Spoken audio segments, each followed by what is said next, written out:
Lord Krishna नमन my all sweet dear student, प्यारे विद्यार्थियों, हम बात कर रहे थे द स्टेट ऑफ वाटर के बारे में। तो सबसे पहले देखो इमेज दिया गया, आइस हीट करेंगे तो किस में कन्वर्ट हो जाएगा, वाटर में।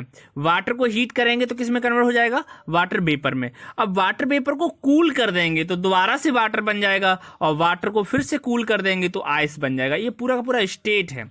अब हम बात करने वाले हैं जल चक्र यानी कि वाटर साइकिल के बारे में। ठीक है स्टूडेंट, तो water circulate in the atmosphere through the process of water cycle. It maintain the balance in the amount of water on the earth. यानी कि एटमॉस्फेयर में जो पूरा का पूरा चक्र है, जो सर्कुलेशन है वाटर का, उसे हम वाटर साइकिल कहते हैं। इट मेंटेन यानी कि मेंटेन करेगा बैलेंस को, यानी कि वाटर के बैलेंस करेगा amount of water on the earth, यानी कि पानी के अमाउंट को यहाँ पे कंट्रोल करेगा।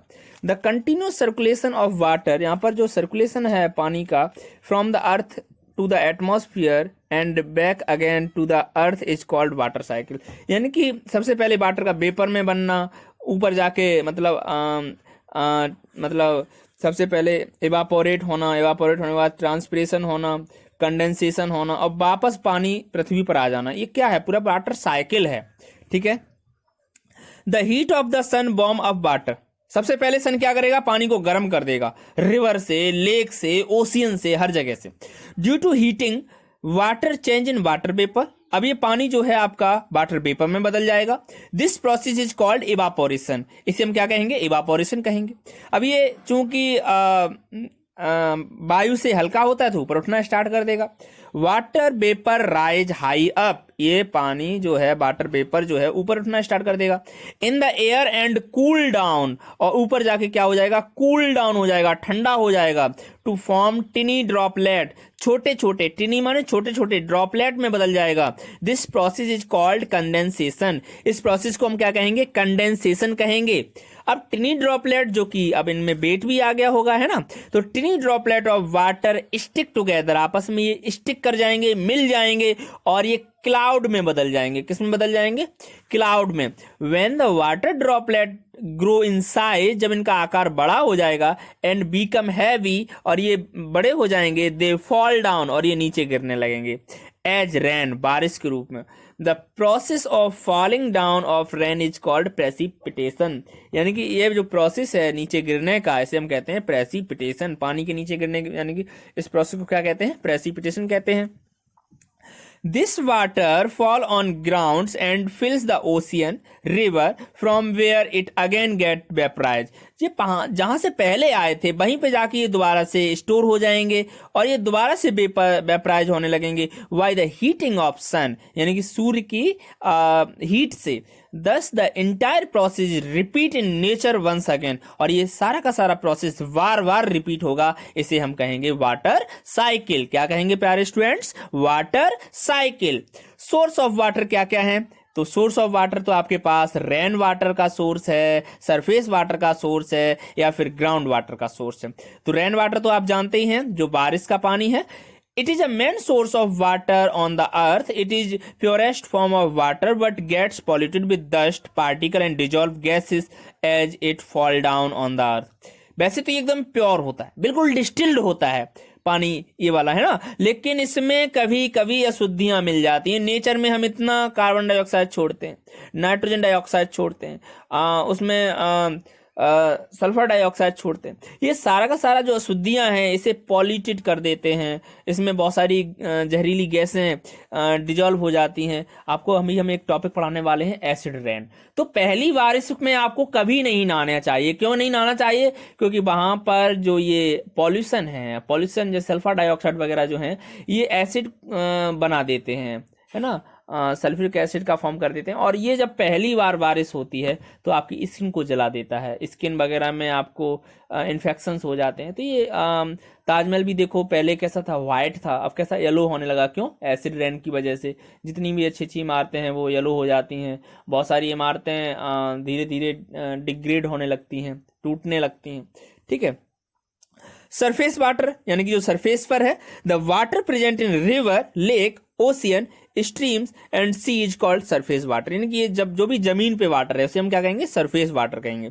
It is naturally replenished by the rainfall and lost continuously by the process of evaporation. ठीक है, तो ये हमेशा इवापोरेट होता रहता है। Surface water can be classified into two type. ये टू टाइप, पहला है river, lake, pond and stream, नदियां, झीलें, तालाब और झरने। ठीक है, तो water present in these water bodies comes from the melting of snow. यहाँ से ये कहाँ से आता है ये पानी, ये बर्फ से पिघल कर आता है, जो माउंटेन पे बर्फ बनी हुई है। These water body content dissolve salt and suspended impurities. तो यहाँ पर जो वाटर बॉडी है उसमें क्या क्या डिजॉल्व रहता है, जल्दी बताओ। साल्ट डिजॉल्व रहता है, सस्पेंडेड इम्प्योरिटीज डिजॉल्व रहती हैं। Water from such water body can consume after simple water treatment. हम इसका ट्रीटमेंट कर सकते हैं, सिंपल वाटर ट्रीटमेंट कर सकते हैं।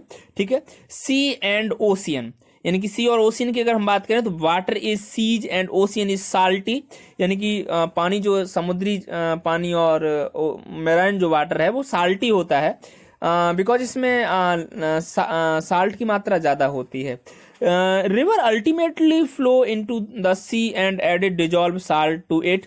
नदियों में मतलब जो समुद्र है उनमें added dissolve salt to it, यानी कि यहाँ पर साल्ट की मात्रा डिजॉल्व रहती है, घुली हुई होती है। The water present in sea and ocean contain large amount of dissolve salt, यानी कि यहाँ पर बड़ी मात्रा में साल्ट डिजॉल्व होता है। Due to which is not suitable for drinking, इसलिए पानी पीने के लिए सही नहीं होता, वॉशिंग क्लॉथ कपड़े धुलने के लिए सही नहीं होता, एंड इरिगेशन पर्पस सिंचाई के लिए भी ये सही नहीं होता। Due to presence of salt it is also called saline water, इसे हम सैलाइन वाटर या मिलाइन वाटर भी कहते हैं। ग्राउंड वाटर की अगर हम बात करें तो जमीन के अंदर जो पानी है, अभी पढ़ा था ना 0.8%, तो some of the rain water seep into the ground and get collected above the non porous impurities rock as the underground water. हमने पहले बेड रॉक के बारे में पढ़ा था, रॉक्स पढ़ी थी ना, तो बेड रॉक सबसे निचली जो लेयर है वो कहीं ना कहीं पानी को रोक लेती है। तो कभी कभी पानी क्या है, सीप किया जाता है, अवशोषित किया जाता है ग्राउंड के द्वारा और कलेक्ट कर लिया जाता है नॉन पोरियस इम्प्योरिटीज रॉक। यहाँ पे यानी कि जो बेड रॉक है सबसे नीचे, वहां पर क्या होता है, ये स्टोर हो जाता है अंडरग्राउंड के रूप में। The level of underground water at a giving place is called water table. और जहां पर ये वाटर स्टोर होता है उसे हम वाटर टेबल कहते हैं। क्या कहते हैं, water table. The process of seeping of rain water into the ground is called infiltration, यानी कि पृथ्वी के द्वारा, यानी कि सबसे ऊपर ग्राउंड के द्वारा जो पानी को अवशोषित किया जाता है, जो सीप किया जाता है, उसे हम कहते हैं इनफिल्ट्रेशन कहते हैं। क्या कहते हैं, इनफिल्ट्रेशन, पानी को सोखना। As the water seep into the ground, it get filter through the layer of sand। यहाँ यानी कि इतनी ज्यादा सैंड की जो लेयर्स हैं ये सारा का सारा पानी को क्या कर देती हैं, फिल्टर कर देती हैं। एंड रॉक भी, hence it does not contain suspended impurities, इसके अंदर impurities नहीं रहती, but it contain dissolved salt and may also contain germ। लेकिन इसमें कभी कभी साल्ट कंटेन रहता है और कभी कभी इसमें जर्म भी जो है कंटेन रहते हैं। At some places, the rainwater seep and get collected between the layer of hard rock below the water table। तो वाटर टेबल के नीचे एक हार्ड रॉक है जिसे हम पहले बेड रॉक के नाम से जानते थे। What is collected here because it cannot seep further, क्योंकि ये बेड रॉक से नीचे नहीं जा सकता water. This water is known as aquifer, इसे हम क्या कहते हैं, एक्वाइफर वाटर कहते हैं। Ground water can be drawn out by the digging well, इसे हम कुएं खोद कर बाहर निकाल सकते हैं। बाय ट्यूबवेल से बाहर निकाल सकते हैं। एंड हैंड पंप के द्वारा बाहर निकाल सकते हैं। यहाँ पे देखो ट्यूबवेल भी दिया हुआ है, हैंड पंप भी दिया हुआ है और वेल भी दिया हुआ है ना स्टूडेंट। Thank you.